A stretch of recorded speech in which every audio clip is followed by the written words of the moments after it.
Yo, what's up? Good afternoon sa ating lahat, mga ma'am, mga sirs, mga gar, mga boss. Ayan, sa lahat ng mga followers for today's topic. Ayan, today's video. Ayan. So, topic ko lang ito, guys. Tagal na akong teacher. Almost 15 years na. O magsi 16 years na nga eh. Kasi nag-start tayo mag-teach since 2009. Ayan, June. So, 15 years na. So sa tagal kong nag-teach, marami na tayo nakahalubelong estudyante, nakahalubelong mga magulang, mga teachers. Dalawa na yung nag-station natin. O bali tatlo pala. First station natin, private school. Second station natin, yung alma mater natin sa Sipocot, Bilusan National High School. Third station natin, dito na tayo ngayon sa Legazpi. Maraming tayo na-save na bata. Ano po, yung mga batang mga estudyante na hindi na pumapasok, mga estudyante na nawawalan ng ganang mag-aral. So, as part of our job, ano po, being a teacher, ayan, so may care tayo sa ating mga students. Siyempre, love natin sila para natin sila mga anak. So, yung mga batang ilang araw na nawawala sa klase, hindi pumapasok, napadala natin ng letter yung parents, napadala natin ng kung anong communication, walang reply, walang response. So ginagawa natin, last sort is nagkakaroon tayo ng home visitation. Ayan. So nung home visitation na nangyari, previously marami na, sabi ko nga kanina na share natin, marami na tayo na same. Ayan. So at least nakapagtapos sila ng grade 10 at yung iba nagpatuloy pa rin ang pag-aaral. Ngayon mga senior high na, yung iba college na. Marami tayo dyan. Comment lang yung mga na-home visit natin dyan. Ngayon, araw, nag-home visit tayo. Ayun.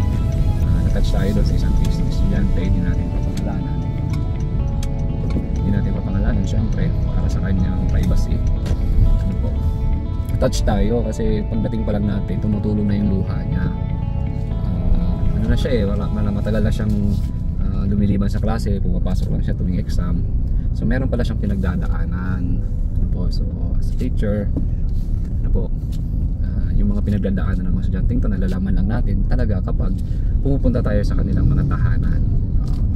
Nakakalungkot man isipin, grade 5 pa lang pala, iniwan na ng nanay ang kanilang ama sa Manila. So 2 years na rin din niya nakikita, isa pa yon sa dinaramdam niya. And dalawa lang sila magkapatid, bunso siya. Ngayon nasa pangangalaga siya ng kanyang lola. Lahat naman ng mga pangangailangan, ng mga needs binibigay naman ni lola.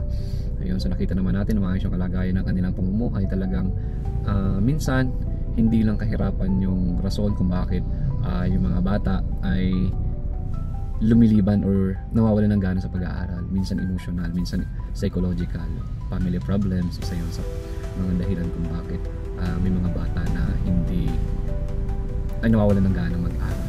So we are very happy kasama yung ibang teachers, subject teachers niya, nakausap natin yung bata, and willing pa naman siya bumalik, masave natin, mabigyan na siya ng mga remediation, mga remedial classes. Kasi sayang na may potential naman yung bata, mabait naman yung bata. Talagang dinaramdam niya ngayon yung paglisan ng kanilang magulang or ng kanyang nanay simula nung grade 5 pa siya until nawala na. Hindi niya na nakikita. Tapos yung tatay niya, yun nga, kailangan magsakripisyo para sa kanilang magkapatid para mapagtapos sila ng pag-aaral. Kaya po, nagtatrabaho sa malayong lugar. So, sa mga kapwa ko guro, alam ko nakaka-relate tayo dito. Ano po, nakaka-relate tayo sa sinishare natin ngayong hapon. Ayan, so doon talaga lalabas yung doon lumalabas sa atin yung pagiging compassionate, yung pagiging mapagmahal, ano po, yung care sa mga estudyante natin. Hindi natin kayang tiisin yung kanilang mga pinagdaraanan. Nandun tayo para gumabay, para umalalay at i-push sila para maabot ng kanilang mga pangarap. So saludo sa lahat ng mga guro out there. Shoutout po sa inyo. So hanggang dito na muna guys. Pagpatuloy natin ito bukas. Alright.